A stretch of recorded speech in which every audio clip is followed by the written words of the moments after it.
السلام علیکم ورحمۃ اللہ وبرکاتہ نحمدہ ونصلی علی رسولہ الکریم اما بعد. الحمدللہ شارٹ عالمیت کورس کی آج ہماری کلاس نمبر 97 ہے. ٹاپک چل رہا ہے مذاہب عالم یہودیت پارٹ 3. یہودیت کا آج تیسرا پارٹ آپ کے سامنے ہے. 2 پارٹ الحمدللہ آپ کے سامنے آ چکے جس میں دین کی تفصیل کو آپ نے جانا, یہودیت کی بنیادی ابتدا کو جانا, یہود کو یہود کیوں کہا جاتا ہے یہ جانا, پھر ہم نے یہودیوں کی تاریخ کو ہم جان رہے تھے, ان کی ہسٹری کو ہم جان رہے تھے. ہسٹری کے بارے میں نے جب آپ کو بتایا تو میں نے ہسٹری کی شروعات کی تھی حضرت یعقوب علیہ السلام سے, کیونکہ حضرت یعقوب علیہ السلام کی طرف یہ اپنے آپ کو نسبت دیتے ہیں. اسرائیل حضرت یعقوب کا نام تھا, اس طرف یہ اپنی نسبت دیتے ہیں. حضرت یعقوب کے بعد کے حالات میں نے آپ کو بتائے. حضرت یعقوب کے بعد حالات چلتے چلتے میں نے حضرت موسیٰ علیہ السلام کا واقعہ آپ کو بتایا. پھر اس کے بعد میں نے ذکر کیا کہ حضرت موسیٰ علیہ السلام کو جب اللہ رب العالمین نے نجات عطا فرمائی فرعون سے, نجات پاتے ہی ان لوگوں نے نافرمانیوں کا سلسلہ شروع کر دیا. بہت سارے بگاڑ اس قوم کے پاس پائے گئے. اس میں سے ایک بتوں کو بنا لینا, بت بنا لینا, دوسرا بچڑے کی عبادت کرنا, فلسطین میں قتال کرنے سے منع کرنا, اللہ تعالیٰ سے الٹی سیدھی ڈیمانڈز کرنا, اللہ تعالیٰ کے دین کو معمولی قیمتوں کے بدلے بیچنا, کفر کرنا, نبیوں کو قتل کرنا, لوگوں کو بتانا پر خود عمل نہ کرنا, حق کو باطل سے ملانا. ایسے کئی بگاڑ اس قوم کے اندر آئے.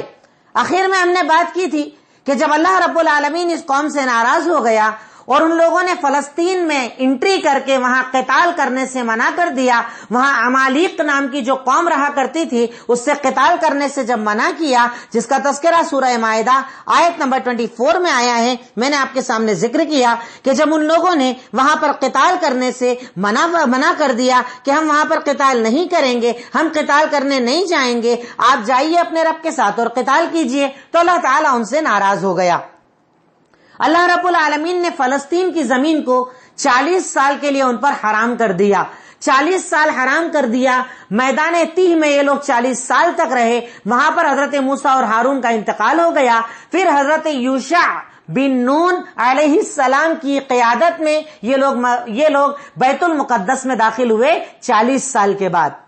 اب اس کے آگے 40 سال کے بعد جب یہ قوم بنی اسرائیل بیت المقدس میں داخل ہوئی تو بیت المقدس میں ان کی کیا تاریخ رہی, یا بیت المقدس میں ان کے کون سے دور رہے, آپ یہ ہیڈنگ بنا لیجئے, بنی اسرائیل کی تاریخ بیت المقدس میں. کیونکہ آج یہ لوگ دعویٰ کرتے ہیں نا بیت المقدس ہمارا ہے, فلسطین ہمارا ہے. جو جھگڑا ایک سب سے بڑا دنیا کے اندر مشہور چل رہا ہے, غزہ کا جو مسئلہ ہے, بیت المقدس کا مسئلہ ہے, اس مسئلے کے لیے آپ پورا بیک گراؤنڈ اپنے ذہن میں رکھیں گے نا تو بات آپ کو سمجھ میں آ جائے گی. اب آپ نے یہاں پر یہ جان لیا کہ یہودی بعد میں آئے تھے, ان سے پہلے وہاں پر عمالیق رہا کرتے تھے, دوسری قومیں رہا کرتی تھی, یعنی ان کا حق تھا, حق ان کا نہیں تھا, یہ بعد میں انٹری کیے ہوئے لوگ ہیں. اب اس کے بعد آج بھی اپنا حق مانگتے ہیں, آج بھی وہاں پر بیت المقدس کو گرا کر ہیکل سلیمانی بنانے کی یہ لوگ باتیں کرتے ہیں. تو یہود کا فلسطین یا بیت المقدس میں تاریخی کون سے دور گزرے, تو بیت المقدس میں بنی اسرائیل کے جو دور گزرے ہیں, نمبر 1 عصر القضات. عصر مطلب ہوتا ہے زمانہ, عین صاد را, قضات قاضی جسے کہا جاتا نا, الف لام قاف صاد الف گولتا, عصر القضات. عصر القضات کا مطلب یہ ہے کہ اللہ رب العالمین کی طرف سے حضرت یوشع بن نون نے بنی اسرائیل کو 12 حصوں میں بانٹ دیا تھا, اور ہر ایک پر ایک قاضی بنا دیا تھا کہ تم ان کے ذمہ دار ہو, ان کی دیکھ ریکھ کرنا, ان کے مسائل کو سمجھنا, ان کی پریشانیوں کو دیکھنا, یہ قاضی کا کام ہوگا. 12 حصوں میں 12 قبیلوں میں گویا کہ پورے بنی اسرائیل کو بانٹ دیا بیت المقدس میں, اور ہر ایک پر ایک قاضی بنا دیا. ایک قاضی ہوتا تھا اور اس قاضی کا کام ہوتا تھا ان کے مسائل کو دیکھنا, ان کے مسائل کو حل کرنا. الگ الگ ادوار اس قوم نے, الگ الگ دور اس قوم نے بیت المقدس میں آنے کے بعد گزارے. سب سے پہلا دور عصر القضات, قاضیوں کا دور. نمبر 2 عصر الملوک, بادشاہوں کا دور. آپ چاہیں تو اردو میں لکھیں, چاہیں تو آپ جیسے چاہیں عربی میں لکھیں، جیسے آپ چاہیں لکھ سکتے ہیں. اور میں پھر کہہ رہا ہوں کہ یہودیوں کی ہسٹری کو جاننا بہت ضروری ہے. باقی اس کے علاوہ کسی قوم کی ہم اتنی لمبی ہسٹری نہیں جانیں گے، صرف انہی کی لمبی تفصیل میں آپ کے سامنے رکھ رہا ہوں. عصر الملوک یعنی بادشاہوں کا دور، کیونکہ پہلے قاضیوں کا دور چلا تقریباً 400 سال، اس کے بعد آیا بادشاہوں کا دور، جس میں سے بادشاہ جو مشہور ہوئے طالوت، حضرت داؤد اور حضرت سلیمان، جو ان کے مشہور بادشاہ گزرے ہیں. نبی تھے حضرت داؤد، حضرت سلیمان. آج ہمارے یہاں کئی بیوقوف بولتے ہیں نا کہ بادشاہت حرام ہے، بادشاہت حرام ہے. یہ بادشاہت نبیوں کو بھی اللہ نے عطا کی ہے، اور حضرت سلیمان نے تو بادشاہت اللہ تعالیٰ سے مانگی تھی کہ اللہ مجھے ایسی بادشاہت دے جو مجھ سے پہلے کسی کو عطا نہ کی ہو. ایسی بادشاہت انہوں نے مانگی تھی اللہ تعالیٰ سے. تو بادشاہت تب بری ہوتی ہے جب اس میں ظلم کیا جائے، ورنہ بادشاہت بری نہیں ہوتی ہے، کیونکہ حضرت سلیمان نے ڈیمانڈ کی تھی اور اللہ تعالیٰ نے عطا کی تھی. تو پھر دوسرا دور آیا بادشاہوں کا دور. اس میں مشہور جو بادشاہ تھے طالوت، یعنی پھر پہلے قاضی چلتے تھے، بعد میں بادشاہ آ گئے. ایک بادشاہ پوری رعایا کو سنبھالا کرتا تھا. طالوت آئے، طالوت کے بعد حضرت داؤد آئے، حضرت سلیمان آئے، یعنی قاضیوں کا دور ختم ہو کر کون سا دور آ گیا؟ ملوک کا دور آ گیا. پھر نمبر 3 پر آیا فرقوں میں بٹنے کا دور، عہد الانقسام جس کو کہا جاتا ہے عربی میں انقسام، عصر یا عہد الانقسام، فرقوں میں بٹنے کا دور. فرقوں میں بٹنے کا دور یعنی بادشاہت جب تک چلی تب تک کیا تھا؟ ایک بادشاہ پوری رعایا کو سنبھالتا تھا. اب ان کے درمیان جب اختلافات شروع ہوئے تو حضرت سلیمان کے 2 بیٹے تھے، ان سے 2 حصوں میں یہ لوگ بٹ گئے، بنی اسرائیل 2 حصوں میں بٹ گئے. ایک بیٹے کا نام تھا رحبعام بن سلیمان، را ہا با عین الف میم، رحبعام بن سلیمان، سلیمان کے بیٹے تھے یہ، رحبعام بن سلیمان. یہ 2 قبیلوں کے ساتھ ساؤتھ میں انہوں نے اپنی، یعنی جو بیت المقدس کا ساؤتھ ایریا تھا، جنوب کا ایریا تھا، وہاں پر اپنی انہوں نے حکومت قائم کی اور بیت المقدس کو اپنا سینٹر بنایا. رحبعام بن سلیمان نے، کیونکہ میں نے اوپر آپ کو بتایا کہ 12 قبیلے تھے ان کے، تو 12 میں سے 2 لیے. رحبعام بن سلیمان نے جنوب ساؤتھ کی طرف چلے گئے، بیت المقدس کو اپنا سینٹر بنایا اور فلسطین میں اپنی حکومت قائم کر لی. 2 حصوں میں بٹ گئے یہاں سے یہ لوگ. دوسرے بیٹے تھے جن کا نام تھا یربعام بن سلیمان، یربعام بن سلیمان. یہ نام ضروری نہیں آپ یاد رکھیں، تاریخ بتانے کے لیے میں آپ کو بتا رہا ہوں، ضروری نہیں آپ یاد رکھیں. تو رحبعام بن سلیمان نے 2 قبیلوں کے ساتھ اپنی حکومت جنوب ساؤتھ کی طرف قائم کی اور بیت المقدس کو اپنا سینٹر بنا لیا. دوسرے بیٹے تھے جن کا نام تھا یربعام بن سلیمان، 10 قبیلوں کے ساتھ یہ شمال نارتھ کی طرف چلے گئے اور وہاں پر جا کر انہوں نے اپنی حکومت بنا لی. یعنی بیت المقدس ایک طریقے سے فلسطین جو ہے اب 2 حصوں میں بٹ گیا. ایک پر حکومت تھی رحبعام بن سلیمان کی ساؤتھ میں، اور نارتھ میں جو حکومت تھی وہ یربعام بن سلیمان کی تھی. تو یہاں پر یہ قوم بنی اسرائیل 2 حصوں میں بٹ گئی، ایک 2 قبیلوں کے ساتھ اور ایک 10 قبیلوں کے ساتھ. یہاں سے ان میں پھوٹ پیدا ہو گئی، یہاں سے ان میں ٹکڑے پیدا ہو گئے، اور ٹکڑے کے بعد جو ان کا دور آیا اسے زوال کا دور کہا جاتا ہے. یہ دور آپ نے سمجھ لیا. فرسٹ دور تھا قاضیوں کا دور. 12 قاضی اللہ تعالیٰ نے مقرر کیے تھے، 12 قبیلے 12 قاضی بنا دیے، ہر قاضی اپنے قبیلے کو سنبھالو. پھر اس کے بعد بادشاہت کا دور آیا تو ایک بادشاہ ہوتا تھا، پوری قوم کو سنبھالتا تھا. پھر حضرت سلیمان کے بعد جب بادشاہت کا دور ختم ہوا تو 2 حصوں میں یہ لوگ بٹ گئے، رحبعام بن سلیمان اور یربعام بن سلیمان کے ہاتھ پر. اب اس کے بعد آیا چوتھے نمبر پر زوال کا دور، جو اصل ان کی بربادی کا دور تھا. زوال کا دور. زوال کے دور کا مطلب یہ ہے کہ جب ان میں آپس میں پھوٹ پڑنے لگی تو باہر سے قوموں نے آ کر ان پر حملے کرنا شروع کر دیے، اور آشوریوں نے ان کی حکومت گرا دی تھی. ایک قوم ہوا کرتی تھی جن کو آشوری کہا جاتا تھا، انہوں نے بیت المقدس میں ان کی حکومت گرا دی تھی، یہودیوں کو برباد کر دیا تھا، یہودیوں کو ختم کر دیا تھا، بیت المقدس سے بھگا دیا تھا. تو آشوریوں نے حکومت گرا دی اور ان کے زوال کی شروعات ہوئی، ان کا زوال آ گیا. ایک مرتبہ آشوریوں نے حکومت گرائی، پھر یہ لوگ واپس جمع ہونے لگے تو تقریباً 5ویں قبل مسیح، جو آج ہم یہ گرتے ہیں نا سن 2021، تو قبل مسیح جو ہوتا ہے، قبل مسیح تقریباً 586 قبل مسیح میں بخت نصر نے ان کی حکومت کو پوری طرح برباد کر دیا تھا. یہ نام بھی آپ کبھی تاریخ میں سنتے ہوں گے. میں معذرت چاہوں گا ان لوگوں کے لیے جن کو یہ تاریخی مسائل میں زیادہ انٹرسٹ نہ ہو, پر ان چیزوں کو جاننا ہمارے لیے ضروری ہے, اس لیے میں بیان کر رہا ہوں. 2 مرتبہ یہودیوں کو پوری طرح جو برباد کیا گیا تھا پرانے دور میں. ایک تو بالکل ان کا زوال کا دور شروع ہوا تھا, آشوریوں نے ان کو پوری طرح برباد کر کے رکھ دیا تھا. پھر ایک مرتبہ قبل مسیح 586 قبل مسیح میں بخت نصر نے ایک بہت بڑا ان پر حملہ کیا تھا اور انہیں برباد کر کے رکھ دیا تھا. لیکن اس کے بعد پھر یہ لوگ تھوڑی تھوڑی اپنی طاقت بناتے رہے, تھوڑی اپنی قوت بناتے رہے, بیت المقدس میں دوبارہ آنے لگے. پھر ان کو ایک مرتبہ برباد کیا گیا حضرت عمر ابن خطاب کے دور میں. یہ ان کا دور چل رہا ہے, ان کے زوال کا دور میں آپ کو بتا رہا ہوں کہ کیسے کیسے ان پر زوال آیا. تو بخت نصر کے بعد پھر یہ لوگ وہاں جمع ہونے لگے, پھر انہوں نے اپنی حکومت وہاں قائم کرنا شروع کر دی. تو حضرت عمر ابن خطاب رضی اللہ تعالی عنہ کے دور خلافت میں ابو عبیدہ بن جراح کے ہاتھوں پر بیت المقدس کو دوبارہ فتح کیا گیا تھا.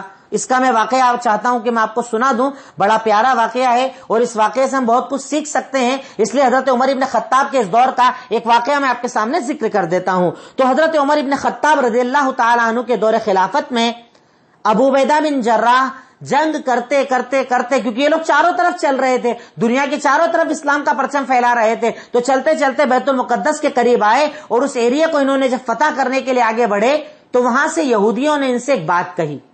ابو عبیدہ کو بلایا اور کہا, ابو عبیدہ سنو, تم جو ہو نا, تمہارے ہاتھ پر یہ بیت المقدس فتح نہیں ہوگا چاہے تم کتنا ہی محاصرہ کر لو. اندر یہ لوگ قید ہو گئے, باہر سے مسلمانوں نے ان پر کیا کر رکھا تھا, محاصرہ کر رکھا تھا. جو سیرت میں آپ کو پہلے بھی بتا چکا ہوں کہ یہودی ہمیشہ قلعے بنا کر رہتے تھے. یہودی کبھی بھی نارمل ایسے گھروں میں نہیں رہتے تھے, قلعے بناتے تھے اور قلعے بنانے کے بعد اس کی باؤنڈری بنایا کرتے تھے. مدینہ میں آج بھی ان کے کچھ قلعے موجود ہیں. تو انہوں نے کیا کیا, یہودیوں نے اپنے آپ کو قلعے میں قید کر لیا, مسلمانوں نے محاصرہ کر لیا. انہوں نے ابو عبیدہ سے بات چیت کرنے کے لیے بلایا اور ابو عبیدہ سے کہا کہ سنو ابو عبیدہ, تم وہ آدمی نہیں ہو جس کے ہاتھ پر بیت المقدس فتح ہوگا. ہماری کتابوں میں جس آدمی کا ذکر ہے کہ اس کے ہاتھ پر بیت المقدس فتح ہوگا, اس میں یہ ہوگا یہ ہوگا یہ ہوگا, کچھ خاصیتیں ان لوگوں نے بتائی. اور جب وہ خاصیتیں ابو عبیدہ نے سنی تو ابو عبیدہ رضی اللہ تعالیٰ عنہ کہتے ہیں کہ یہ خاصیتیں تم جو بتا رہے ہو نا, یہ عمر ابن خطاب کی خاصیتیں ہیں. اللہ اکبر. مطلب ان کی تاریخی کتابوں میں یہ ذکر تھا, پیشین گوئی موجود تھی کہ بیت المقدس کو فتح کون کریں گے, عمر ابن خطاب رضی اللہ تعالیٰ عنہ کریں گے. تو عمر ابن خطاب رضی اللہ تعالیٰ عنہ کی کچھ خاصیتیں یہودیوں نے بتائی ابو عبیدہ بن جراح کو کہ یہ خاصیت جن کی ہوگی نا انہی کے ہاتھ پر فتح ہوگا.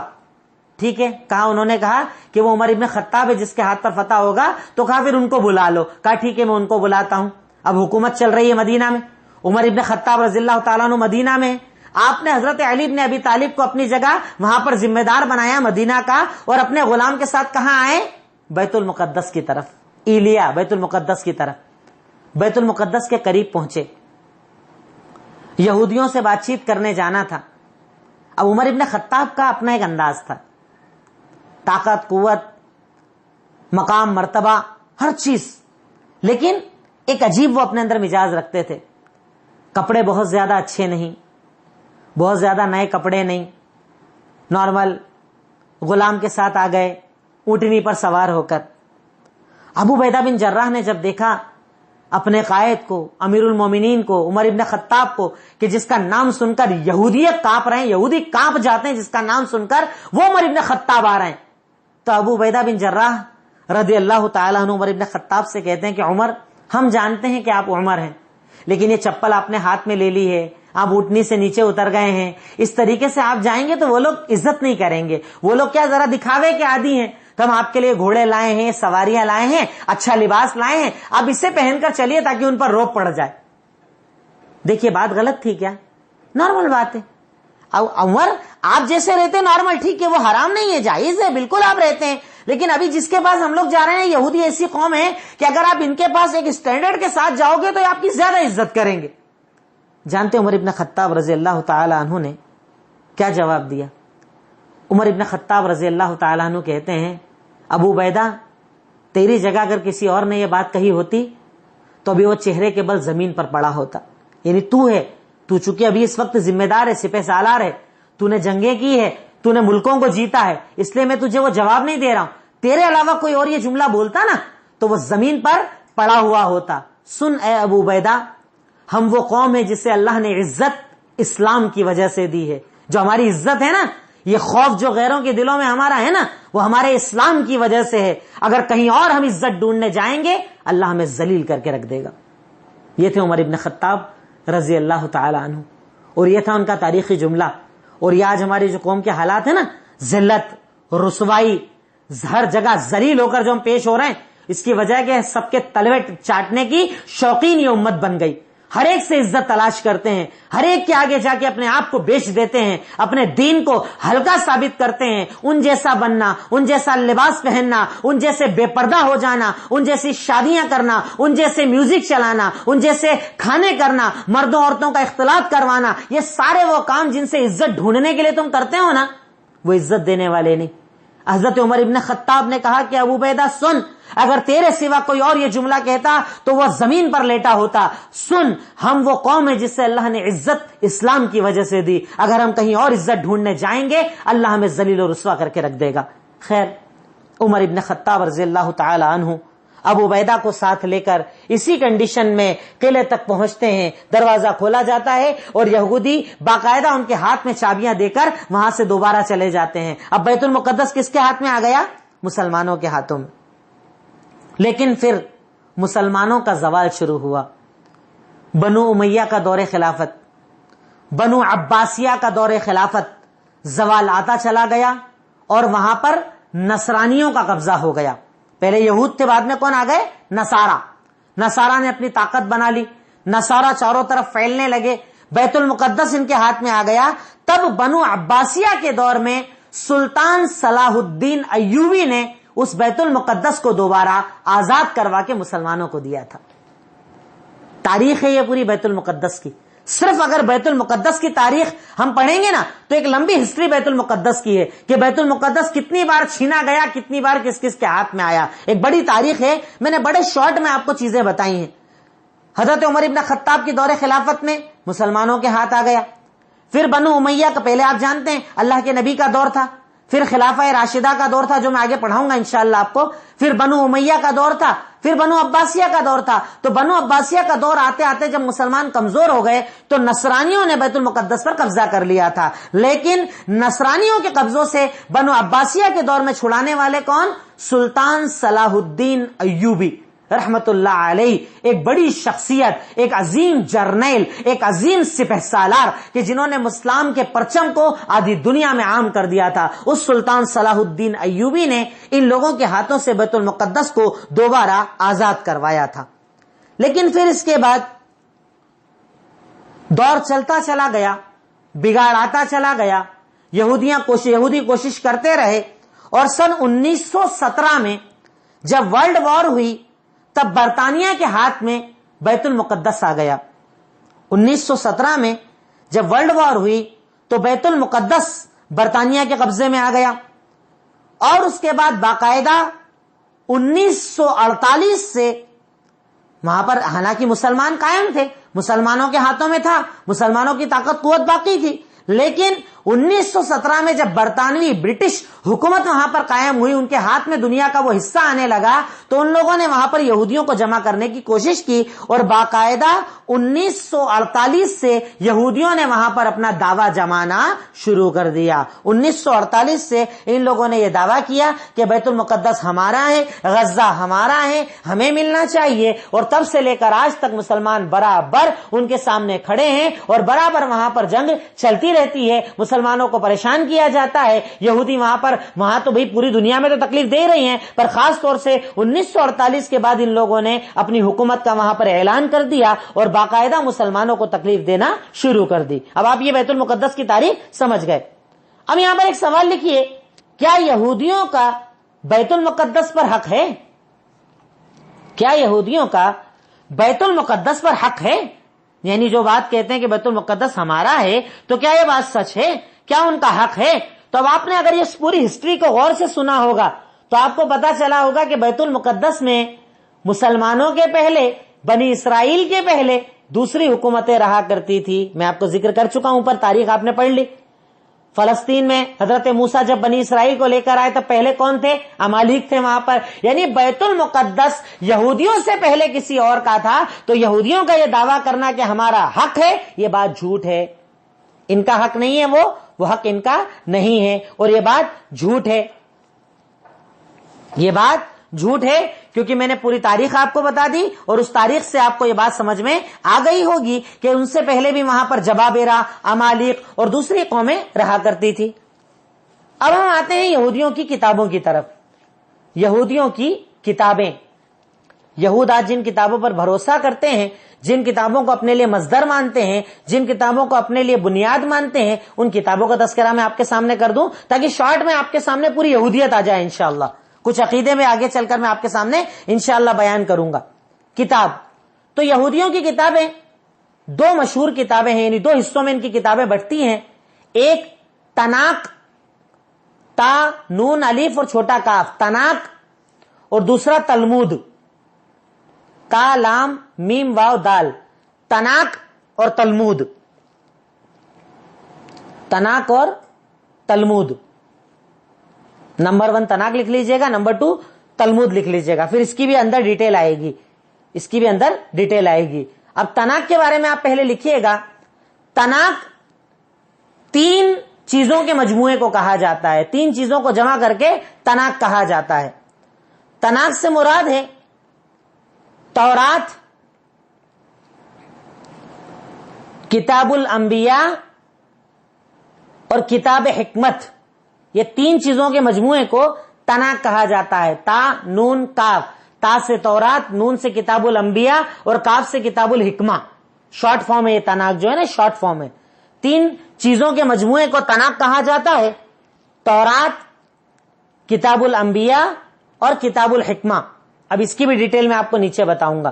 پہلے آپ یہ سمجھ لیں کیونکہ یہ ورڈ ان کے پاس اب عربی میں جب بات کریں گے، آپ یہودیوں سے کبھی بات کریں گے تو آپ کو بتائیں گے تناک اور تلمود 2 ان کی مشہور کتابیں ہیں. 2 چیزوں پر وہ بھروسہ کرتے ہیں، تناک پر اور تلمود پر. اب تناک کسے کہا جاتا ہے؟ تو تناک کہا جاتا ہے تورات، کتاب الانبیاء اور کتاب الحکمہ کو. اب سب سے پہلے آپ لکھیے تورات. لغتاً تورات ڈکشنری میں کسے کہا جاتا ہے؟ کیونکہ ہماری اصل مراد تورات ہی ہے. اصل جو نازل کی گئی تھی حضرت موسیٰ پر وہ تورات، جس کا ذکر قرآن میں وہ تورات. تو ہم تورات پر ہی بھروسہ کرتے ہیں، باقی سب ان کی اپنی لکھی ہوئی کتابیں ہیں، اس کا کوئی اعتماد نہیں ہے. تو تورات کسے کہتے ہیں؟ تو تورات ڈکشنری میں کہتے ہیں شریعت کو. شریعت کو تورات کہا جاتا ہے. اور یہودیوں کی اصطلاح میں تورات کہا جاتا ہے 5 سفر کے مجموعے کو. سفر مطلب ان کی کتاب کو یہ لوگ سفر کہتے تھے. 5 سفر کے مجموعے کو ان کی نظر میں تورات کہا جاتا ہے. ان 5 کے نام لکھ لیجئے گا آپ، کیونکہ یہ چیزیں کبھی آپ کو اللہ تعالیٰ توفیق دے اور اگر آپ کو یہودیوں سے بات کرنا پڑی تو یہ سب حوالے انہی کتابوں کے دیتے ہیں یہ. اور ہمارا مقصد ان کی کتابوں کو جاننے کا اس لیے ہے تاکہ آپ ایک یہودی سے جب بات کریں گے نا اور کبھی اس کے سامنے اس انداز میں بولیں گے کہ مجھے پتا ہے آپ کے مجموعے کیا ہیں، آپ کن کتابوں پر بھروسہ کرتے ہیں، آپ کے پاس تناک چلتی ہے، تلمود چلتی ہے. تناک کیا ہے؟ تو تناک 3 کتابوں کا مجموعہ ہے، تورات، کتاب الانبیاء اور کتاب الحکمہ. اور تلمود کیا ہے؟ تو تلمود جب آپ کی اس سے ڈیٹیل بتا دیں گے نا انشاءاللہ آدھا تو وہیں فلیٹ ہو جائے گا وہ کہ اس کو میرے دین کا پورا علم ہے. تو یہودیوں کی اصطلاح میں 5 سفر کے مجموعے کو تورات کہا جاتا ہے. اور وہ 5 سفر ہے: سفر تکوین، سفر سین فا را، سفر تکوین، تا کاف واو یا عین، تکوین. نمبر 2 سفر خروج، سفر تکوین، سفر خروج. سفر لاویین، ورڈ تھوڑے مشکل ہیں معذرت چاہتا ہوں. سفر لاویین، لاویین میں لام الف واو ڈبل یا اور نون، لاویین، ڈبل یا اور نون، لاویین. نمبر 4 سفر عدد، عدد. اور نمبر 5 سفر تثنیہ. یہ 5 چیزوں کے مجموعے کو یہودی تورات کہتے ہیں، جبکہ ہماری نظر میں یہ تورات نہیں ہے. تورات ہم کسے مانتے ہیں وہ بھی میں آگے آپ کو بتا رہا ہوں. تو یہودیوں کی نظر میں تورات، بھئی جیسے کوئی یہودی آپ سے بول رہا ہے کہ تورات میں لکھا ہے، تو یہودی کی تورات سے مطلب کیا ہے؟ تو وہ ان 5 چیزوں کے 5 سفر کے مجموعے کو وہ لوگ تورات کہتے ہیں: سفر تکوین، سفر خروج، سفر لاویین، سفر عدد اور سفر تثنیہ۔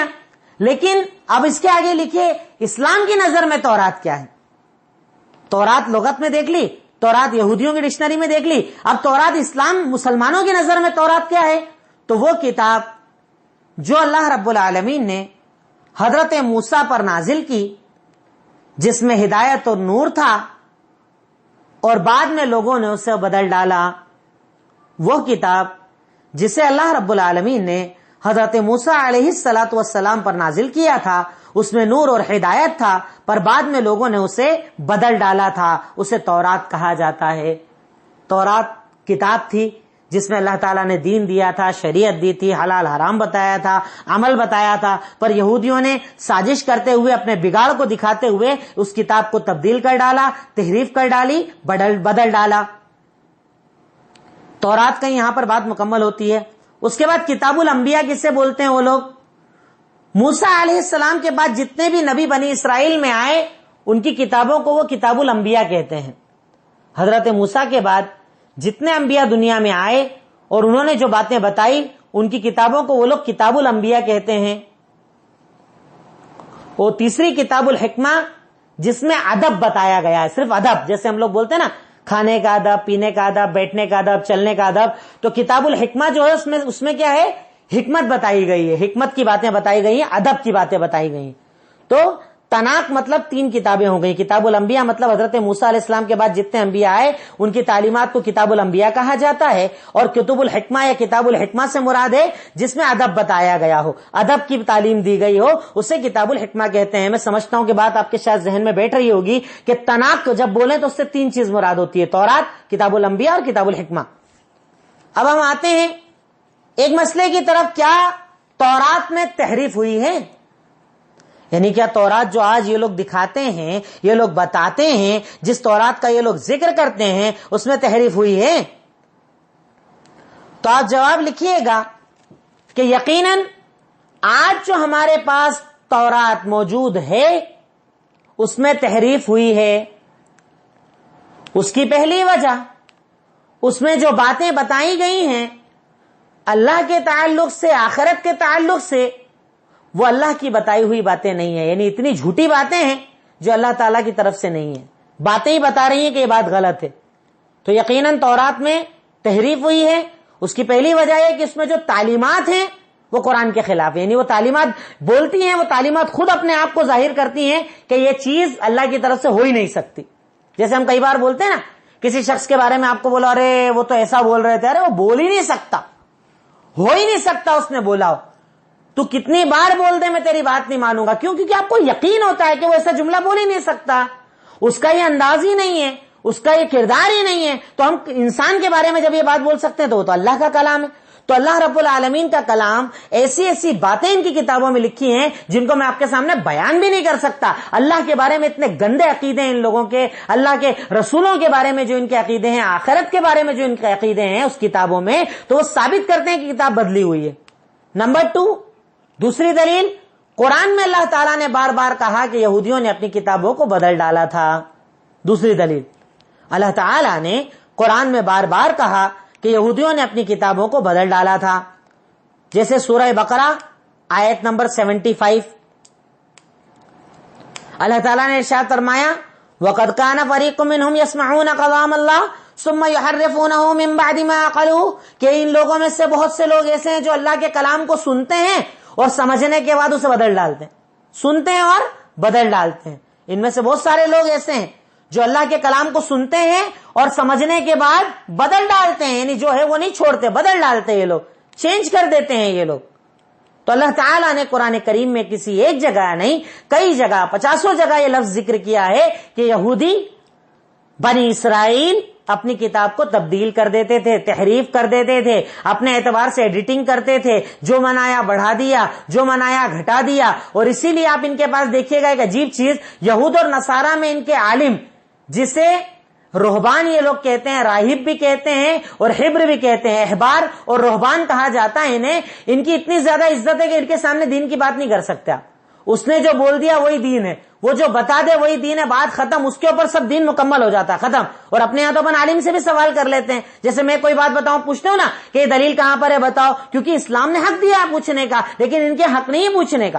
کیوں؟ کیونکہ انہوں نے کتابوں کو بدلا ہے. اگر ان کو حق دے دیا جائے سوال کرنے کا تو ہم سوال کرنے لگ جائے گی، تو جواب کدھر سے دیں گے؟ اس لیے ان لوگوں نے لوگوں کو ایسا باندھ دیا ہے کہ اب ان سے سوال ہی نہیں کر سکتے، دین کے بارے میں پوچھ ہی نہیں سکتے. علماء نے جو بول دیا وہ بات ختم ہو جاتی ہے. اور یہودیوں کے علماء کو حبر ایک کو اور احبار بہت ساروں کو، سنگولر پلورل، یہ بھی آپ چاہیں تو لکھ لیں. یہودیوں کے علماء کو حبر کہا جاتا ہے. حبر مطلب ایک عالم اور احبار بہت سارے عالم. اور نصارہ کے عالم کو راہب کہا جاتا ہے اور بہت ساروں کو رہبان کہا جاتا ہے، جس کا ذکر اللہ نے قرآن میں بھی کہا ہے نا، اتخذوا احبارہم ورہبانہم اربابا من دون اللہ. ان لوگوں نے اپنے عالموں کو اور درویشوں کو اللہ کو چھوڑ کر رب بنا لیا تھا. تو اللہ رب العالمین نے اس چیز کا تذکرہ قرآن میں بھی کیا ہے. اور ایک یہ مشہور چیز ہے کہ حبر کہا جاتا ہے یہودیوں کے عالم کو، جس کی جمع ہوتی ہے احبار، اور راہب کہا جاتا ہے نصارہ کے عالم کو، جس کی جمع ہوتی ہے رہبان. تو ان لوگوں نے اپنی کتابوں میں تبدیلیاں کی، اپنے کتابوں کو تبدیل کیا، تعلیمات کو تبدیل کیا، جبکہ اللہ رب العالمین نے اس کے مقابلے میں جو دین اسلام عطا کیا، دین اسلام کو اللہ تعالیٰ نے وہ حفاظت دی، وہ ذمہ داریاں دی کہ اللہ رب العالمین نے صرف قرآن کو نازل نہیں کیا، نازل کرنے کے بعد اس کی حفاظت بھی کی ہے. اور اسی پر تو ہم فخر کرتے ہیں نا، اسی پر تو ایک مسلمان فخر کرتا ہے نا کہ اللہ رب العالمین نے اسے وہ دین عطا کیا ہے کہ دینے کے بعد چھوڑا نہیں، حفاظت بھی کی ہے، قیامت تک کی حفاظت کا ذمہ لیا ہے. قیامت تک اس کتاب کو تبدیل نہیں کیا جا سکتا. یہ ہمارے اوپر اللہ تعالیٰ کا بہت بڑا انعام ہے، جسے ہمیں ان تعلیمات کو، میں نے کہا تھا نا کہ ہم یہ پڑھیں گے اس لیے تاکہ ہمیں اپنے دین سمجھ میں آ جائے، اپنے دین کی اہمیت پتہ چل جائے. ٹھیک ہے. اب اس کے بعد دوسری مشہور جو ان کی کتاب ہے وہ ہے تلمود. تلمود جو ہے وہ یہودیوں کی فقہ کی کتاب ہے، مسئلے مسائل فقہ کی کتاب. اور یہ ایک ایسی کتاب ہے جس کا ذکر قرآن و حدیث میں کہیں بھی موجود نہیں ہے.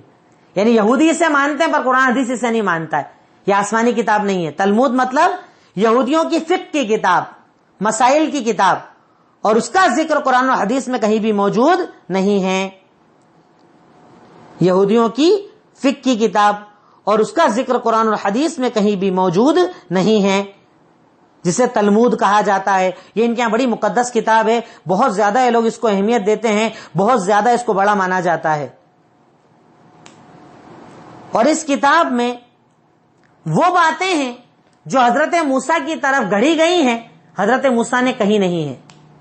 تلمود کے بارے میں آپ سے کوئی پوچھے تلمود کیا ہے، بھئی آپ سنتے ہوں گے، آپ کو پتا تھوڑی تلمود کیا، تورات کیا، نہیں پتا کچھ بھی. ہم پڑھ رہے ہیں تو ہمیں پتا ہونا چاہیے. تلمود یہودیوں کی فقہ کی کتاب ہے اور اس میں ایسی باتیں لکھی ہیں جو حضرت موسیٰ کی طرف گڑھی گئی ہیں، حضرت موسیٰ نے کہی نہیں ہیں.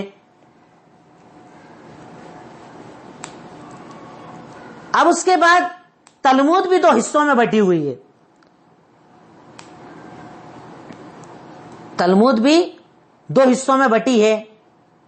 پہلی ہے مشنہ، میم شین نون الف، مشنہ. مشنہ مطلب جس میں نص دی ہوئی ہو، دلیل دی ہوئی ہو. مطلب جیسے آپ یہ سمجھنے کے لیے، جبکہ قرآن کا کوئی کمپیریزن نہیں ہے، جیسے قرآن کیا ہو گیا، نص، اللہ تعالیٰ کا فرمان ہے اس میں پورا. اب اس کی جو تشریح آتی ہے اسے ہم کیا کہتے ہیں، تفسیر. جیسے تفسیر ابن کثیر، تفسیر تبری، جس میں سمجھایا گیا ہو کہ قرآن کی آیت میں بولا کیا جا رہا ہے. تو نص ہو، نص مطلب جس میں دلیل ہو، اللہ تعالیٰ اور حضرت موسیٰ کا فرمان ہو، جس میں اسے مشنہ کہا جاتا ہے، جبکہ یہ جھوٹی کتاب ہے. اور نمبر 2 جمارہ. جمارہ مطلب شرح، تفسیر، یعنی جو اوپر بات دی گئی ہے اس کی ڈیٹیل، اس کی تشریح. جیسے قرآن ہوتا ہے ایک کتاب جسے ہم پڑھتے ہیں اور اس کی بہت ساری تشریحات ہیں، کئی لوگوں نے قرآن کی تشریح لکھی ہے، تفسیر لکھی ہے. تو نص جس میں ہوتی ہے اسے مشنہ کہا جاتا ہے، اور جمارہ مطلب اس کی تشریح. اس پر ان کی بنیادی کتب کا سلسلہ ختم ہوتا ہے. چونکہ باتیں بڑی ٹیپیکل ہیں, بہت زیادہ ہسٹوریکل باتیں بھی آپ کے سامنے پیچھے سے میں نے بیان کی ہے, کیونکہ یہودیوں کا مسلمانوں کے خلاف جو مسائل ہیں وہ آج سے نہیں چلے آ رہے ہیں, وہ انبیاء کے دور سے چلے آ رہے ہیں. انہوں نے نبیوں کو قتل کیا, اللہ کے نبی کو تکلیف دی, آج تک ان کی امت کو پریشان کر رہے ہیں. آج ہمارے پاس جتنی بے حیائیاں ہیں, جتنے حرام کام ہیں, جتنی حرام چیزیں ہیں, اس کے پیچھے اگر آپ بنیاد دیکھیں گے تو یہی یہودی آپ کو ملیں گے. ساری ایسی کمپنیاں ان کی ملے گی جہاں سے فحاشیاں پھیلائی جاتی ہے, جہاں سے ابھی کچھ سال پہلے آپ نے دیکھا ہوگا نا, مسلم عورتوں کو ایک نعرہ دیا گیا تھا, آزادی کا نعرہ. برقع ضروری نہیں, باہر آپ کام کر سکتے, کسی بھی چیز پردہ آنکھوں کا ہونا چاہیے. ہمارے ہاں کئی لوگ جو یہ جملے بولتے ہیں نا, پردہ تو آنکھوں کا ہونا چاہیے, کوئی برقع ضروری نہیں, بدن ڈھانکنا ضروری نہیں, برقع پہننا ضروری نہیں, اپنے آپ کو چھپانا ضروری نہیں. ہماری عورتوں کو جو یہ آزادی کے نعرے دیے نا, یہ سب یہودیوں کی طرف سے.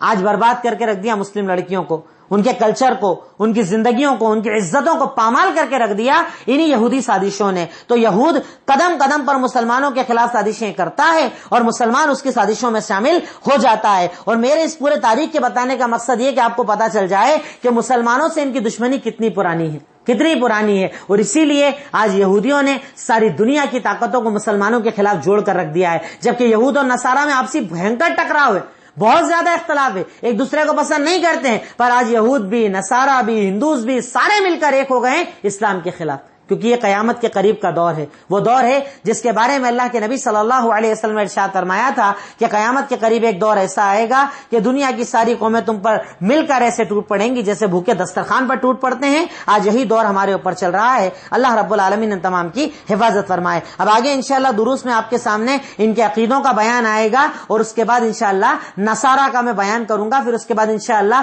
آریہ مذہب اور دوسرے مذاہب کا بیان آپ کے سامنے آئے گا. جزاک اللہ خیر. السلام علیکم ورحمۃ اللہ وبرکاتہ.